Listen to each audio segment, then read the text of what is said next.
देवरानी की सौतन। राधा एक सीधी सादी लड़की है। उसकी सास विमला तो उसे बहुत प्यार करती है, लेकिन उसकी जेठानी लता को राधा बिल्कुल पसंद नहीं। राधा अपने ससुराल में बहुत खुश थी, लेकिन उसकी ये खुशी ज्यादा दिनों तक नहीं टिकी, क्योंकि राधा का पति मिहिर उसकी सौतन ले आया। ये कौन है जी? आप किसको घर पर ले आए? ये इस घर की नई बहू और मेरी पत्नी सोनाली है। क्या आपने दूसरी शादी कर ली? ऐसा करते हुए आपको शर्म नहीं आई? आपने एक बार भी मेरे बारे में नहीं सोचा? ये क्या बोल रहा है बेटा? तेरी पहली पत्नी के होते हुए तो दूसरी शादी कैसे कर सकता है? कौन है ये चुड़ैल? निकाल इसे यहाँ से। माँ राधा, आप दोनों एक बात समझ लो, मैंने सोनाली से शादी अपनी मर्जी से की है, वो यही रहेगी। और राधा, तुम्हें यहाँ रहना है तो रहो, नहीं तो निकल जाओ यहाँ से। पर सोनाली अब यही रहेगी। राधा को मिहिर की बात सुनकर बहुत दुख हुआ। वो रोते हुए अपने कमरे में चली गई। तभी मिहिर सोनाली को उसी कमरे में लाता है और राधा से कहता है, राधा, तुम गेस्ट रूम में शिफ्ट हो जाओ। आज से सोनाली मेरे साथ इसी रूम में रहेगी। ये क्यों इस रूम में रहेगी? ये मेरा कमरा है, आप इसे लेकर गेस्ट रूम में चले जाओ। ओह डार्लिंग, इस गवार को तुमने सर पर चढ़ा रखा है। छोड़ो ना, हम दोनों गेस्ट रूम में ही चले जाते हैं। वैसे भी इस रूम का इंटीरियर डिजाइन मुझे खास पसंद नहीं आया। ओके डार्लिंग, जैसा तुम कहो। मिहिर उसे लेकर चला जाता है और राधा कमरे में बैठकर बहुत रोती है। तभी वहां पर विमला और लता आ जाती है। विमला राधा को समझाती है, लेकिन लता अपनी देवरानी के जख्मों पर नमक छिड़कते हुए कहती है, राधा, जरूर तुम में ही कोई कमी होगी जो तुम्हारा पति तुम्हारे हाथ से निकल गया और तुम्हारी सौतन ले आया। मेरे पति तो बिल्कुल वैसे नहीं है, वो किसी दूसरी औरत को आंख उठाकर देखते तक नहीं है। हाँ, मेरी ही कमी है कि मैंने उन्हें भगवान की तरह पूजा, उनकी हर छोटी से छोटी बात का ख्याल रखा। मुझे नहीं पता था कि वो मेरे साथ ऐसा करेंगे। लता बहू, ये कोई समय है ऐसी बातें करने का? जाओ, राधा के लिए कुछ खाने को ले आओ। अगली सुबह सब बैठकर नाश्ता कर रहे थे। तभी सोनाली और मिहिर भी वहां आ गए।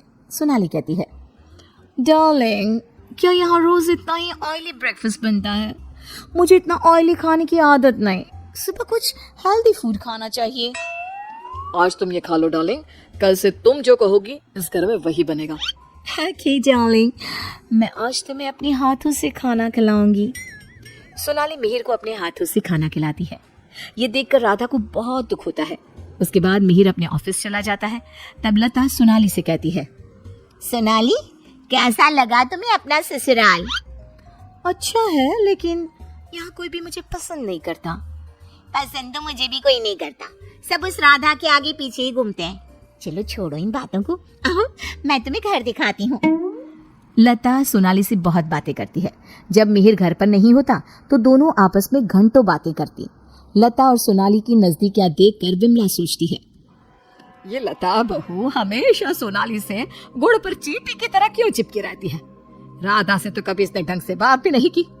राधा भी तो इसकी देवरानी है और ये देवरानी से बोलती तक नहीं, लेकिन देवरानी की सौतन से चिपकी रहती है। विमला ये सब सोच ही रही होती है कि तभी वहां राधा आकर पूछती है, माँ जी, आज रात के खाने में क्या बनाऊं?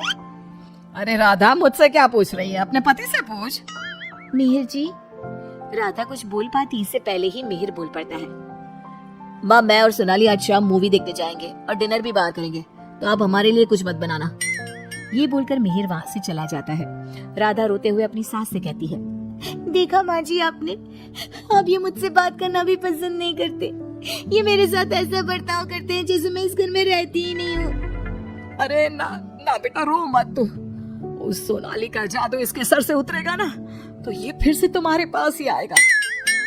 शाम को मिहिर सोनाली को आवाज देता है, सोनाली, सोनाली जल्दी बाहर आओ, इतनी देर करोगी तो मूवी शुरू भी हो जाएगी। ओह डार्लिंग, तुम तो तैयार भी नहीं होने देती। देखो कैसी लग रही हूँ मैं। हमेशा की तरह बहुत खूबसूरत। अब चलो जल्दी करो, बहुत देर हो रही है। मिहिर सोनाली के साथ चला जाता है। ये सब देखकर राधा बहुत रोती है। इसी तरह एक दिन सभी बैठकर खाना खा रहे होते हैं कि तभी मिहिर सोनाली से कहता है, सोनाली, कल मैं ऑफिस नहीं जाऊंगा, कल हम शॉपिंग पर जाएंगे। ठीक है डार्लिंग। बेटा, राधा को भी शॉपिंग पर ले जा, उसके सारे कपड़े पुराने हो गए हैं और वो दिन भर घर के कामों में लगी रहती है, कहीं बाहर ही नहीं जाती। बाहर जाएगी तो उसका मन भी बहल जाएगा। क्या कह रही हो माँ? मैं राधा को लेकर बाहर जाऊंगा? कभी नहीं। सॉरी माँ, लेकिन मेरे पास टाइम नहीं है। मैं आपको रुपया दे दूंगा, आप चली जाना उसे लेकर। बेटा तू तो राधा को बिल्कुल भूल गया है, मगर ये याद रख वो आज भी तेरी पत्नी है और इसी घर में रहती है। हाँ तो वो क्यों रह रही है इस घर में? चली क्यों नहीं जाती? राधा, अगर तुम चाहो तो मैं तुम्हें तलाक दे सकता हूँ। तुम ठीक से सोच लो और अपना फैसला मुझे बता देना। बदले में जो चाहो वो मैं तुम्हें दे सकता हूँ। मिहिर की बात सुनकर राधा के ऊपर मानो बिजली सी गिर गई। इसी तरह कुछ दिन बीत गए। राधा अब बहुत दुखी और चुप चुप रहने लगी। एक रात विमला किचन की तरफ पानी लेने जा रही थी, लेकिन किचन में से बातों की आवाज सुनकर वो बाहर ही रुक गई और सोचने लगी, अरे ये इतनी रात को कौन बातें कर रहा है? ये तो लता और सोनाली की आवाज लग रही है। ये दोनों इतनी रात को क्या बात कर रही है? ध्यान से सुनती हूँ तब पता चलेगा। वो दोनों की बात ध्यान से सुनती है। सोनाली लता से कह रही थी, देख मैम साहब, तेरे देवर को मैंने तेरे कहने से पटाया था। मैंने तेरा काम कर दिया। अब तू मुझे बाकी के रुपए दे दे, नहीं तो तेरे घर वालों को तेरी सारी सच्चाई बता दूंगी। अरे तू ज्यादा चालाक मत बन। मैं तुझे पहले भी कई सारे रुपए दे चुकी हूँ, अब और रुपए नहीं दे सकती। तू जैसी लड़की को इतना अच्छा घर दे दिया, इतना अच्छा पति दे दिया, और क्या चाहिए तुझे? विमला दोनों की बात सुनकर समझ जाती है कि दाल में कुछ काला है। वो सोनाली की जन्म कुंडली निकालने में लग जाती है। तब उसे सोनाली की सच्चाई पता चलती है।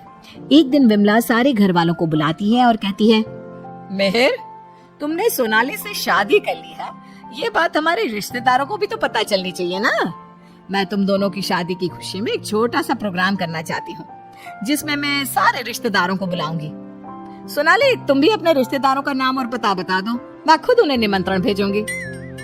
ये सुनकर सोनाली घबरा जाती है। तभी मिहिर कहता है, माँ, सोनाली का कोई रिश्तेदार यहाँ नहीं रहता, वो सब अमेरिका में रहता है। सोनाली खुद अमेरिका से आई है, इसलिए आप बस हमारे रिश्तेदारों को ही इनवाइट कर दीजिए। मेहर, तुम बहुत भोले हो, तभी तो इस 420 सोनाली ने तुम्हें आसानी से बेवकूफ बना दिया। यह कोई अमेरिका से नहीं आई, ये जेल से आई है, और इसके घर वाले भी एक नंबर के चोर हैं। ये और इसके घर वाले लोगों को बेवकूफ बनाकर घर लूट कर ले जाते हैं, और इसको तुम्हारी जिंदगी में लाने वाली है लता। लता, अब तुम बताओ, क्यों किया तुमने ऐसा? हाँ, मैंने ही सोनाली को रुपया दिए थी कि वो मिहिर को अपने प्यार के जाल में फंसा ले और मेरी देवरानी की सौतन बनकर इस घर में आ जाए। लेकिन भाभी आपने ऐसा क्यों किया? क्योंकि मैं जलती थी तुमसे। घर के सभी लोग और माँ तुमसे प्यार करते थे, मैं तुमसे बदला लेना चाहती थी, इसलिए मैंने ऐसा किया। भाभी आपको शर्म आनी चाहिए, आपने मेरा घर बर्बाद किया, मैं आपको कभी माफ नहीं करूंगी। सारी सच्चाई जानने के बाद मिहिर सोनाली को घर से निकाल देता है और राधा से माफी मांगता है। राधा, मुझे माफ कर दो, मैंने तुम्हारे साथ ठीक नहीं किया। मिहिर, मैं तुम्हें माफ नहीं कर सकती और ना ही तुम्हारे साथ रह सकती हूँ। मैं जा रही हूँ ये घर छोड़कर। लेकिन राधा, इसमें मेरी क्या गलती? ये सब तो भाभी ने किया है ना, मैं तो बेकसूर हूँ। अगर सोनाली सच में अच्छी लड़की होती तो क्या तुम उसे छोड़ती? कभी नहीं। और इस बात की क्या गारंटी है कि कल तुम्हें सोनाली से अच्छी लड़की मिलेगी तो तुम दोबारा ऐसी गलती नहीं करोगे? राधा अपना सामान लेकर घर से जाने लगती है। विमला और मिहिर उसे बहुत रोकते हैं, लेकिन वो नहीं रुकती। राधा जाते जाते अपनी जिठानी से कहती है, भाभी, आप क्यों उदास खड़ी हो?